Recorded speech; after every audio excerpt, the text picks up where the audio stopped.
আজকে আপনাদের তৈরি করে দেখাবো খুব সহজভাবে বাইরের কেনা ফ্রোজেন পরোটার মতো বাসায় কিভাবে ফ্রোজেন পরোটা তৈরি করে রেখে দেওয়া যায়। এই রেসিপিটি আজকে আপনাদেরকে খুব সহজভাবে তৈরি করে দেখাবো। আর এভাবে যদি আপনি ফ্রোজেন পরোটা তৈরি করে রেখে দেন তাহলে পুরো মাস জুড়ে এটা সংরক্ষণ করে রেখে দেওয়া যাবে। আর যখন প্রয়োজন হবে জাস্ট বের করে ভেজে নিলেই হবে। পরোটার জন্য এখানে নিয়েছি 1 কাপ পরিমাণ ময়দা। চেষ্টা করবেন ময়দাটাই ব্যবহার করার। এখানে নিয়ে নিচ্ছি 1/4 চা চামচ পরিমাণ লবণ, 1 চা চামচ পরিমাণ চিনি, আর সাথে নিয়ে নিচ্ছি 3 টেবিল চামচ পরিমাণ রান্নার তেল। চাইলে চিনিটা এখানে স্কিপ করতে পারেন। আমার কাছে পরোটাটা একটু হালকা মিষ্টি মিষ্টি হলে খেতে ভালো লাগে, এজন্য আমি এখানে চিনিটা ব্যবহার করেছি। এরপর সবগুলো ভালো মতো করে হাত দিয়ে একটু মেখে নিয়ে নর্মাল টেম্পারেচারের পানি দিয়ে সফট একটা ডো বানিয়ে নিতে হবে। অল্প অল্প করে পানি দিয়ে ডোটাকে সফট করে বানিয়ে নিয়েছি। এখন এই ডোটাকে 10 মিনিটের জন্য রেস্টে রেখে দেব। তো 10 মিনিট বাদে ডোটা একদম সেট হয়ে গেছে। এখন হাত দিয়ে ভালো করে কিছুক্ষণ মেখে নেব। এরপর এই ডোটা থেকে আমি 4টা পরোটার লেচি কেটে নেব। তো 4টা লেচি কেটে নিয়েছি। আমি যতটুকু ময়দা এখানে ব্যবহার করেছি এখান থেকে 4টা পরোটা আমি আজকে তৈরি করব। তো প্রথমে আমি একটা পাতলা রুটি বেলে নেব। অনেক বেশি পাতলা না, মিডিয়াম পাতলা করে এই রুটিটাকে বেলে নিতে হবে। তো এখন এর উপরে দিয়ে নিচ্ছি কিছুটা পরিমাণ তেল।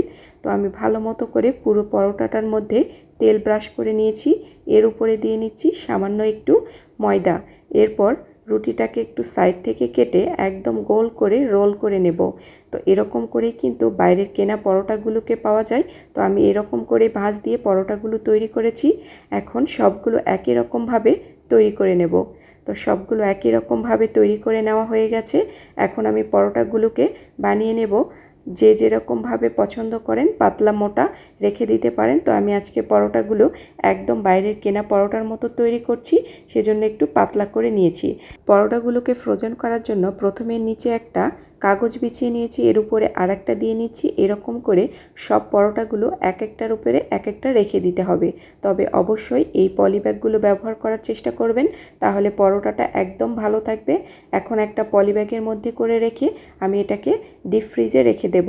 আর এরকমভাবে রেখে দিলে একদম পুরো মাস জুড়ে এই পরোটাটি সংরক্ষণ করে রেখে দেওয়া যাবে। মুখটা ভালো করে বন্ধ করে পরোটাগুলোকে ফ্রিজে রেখে দেব। তো আমি আপনাদেরকে আজকে দুটো পরোটা ভেজে দেখাচ্ছি। আর এই পরোটাগুলো বাইরের কেনা পরোটার থেকেই কোনো অংশেই কম হবে না। একবার বাসায় তৈরি করে রেখে দেবেন, পুরো মাস জুড়ে সংরক্ষণ করে রেখে দেওয়া যাবে। যখন ইচ্ছে হবে জাস্ট বের করে ভেজে নিলেই হবে। প্রথমে তেল ছাড়াই দুই পাশে হালকা একটু সেঁকে নিয়েছি। এরপর অল্প করে তেল দিয়ে পরোটাটাকে ভেজে নেব। আমি অল্প তেল দিয়ে আজকে এই পরোটাকে ভাজবো। আপনারা চাইলে বেশি পরিমাণ তেল দিয়েও কিন্তু পরোটাটাকে ভেজে নিতে পারেন। তো দেখুন পরোটার কালারটাও কিন্তু অনেক সুন্দর এসেছে। আমার রেসিপিগুলো যদি আপনাদের কাছে ভালো লেগে থাকে অবশ্যই আমার চ্যানেলটিকে সাবস্ক্রাইব করে রাখবেন, পরবর্তীতে এরকম আরও সহজ সহজ রেসিপি দেখার জন্য। পরোটা একদম রেডি। এখন গরম গরম পরোটার সাথে লাগবে কিছু ডিম ভাজি। তো আমি এখানে ডিম ভাজিও করে নিয়েছি। সকালের নাস্তা একদমই রেডি।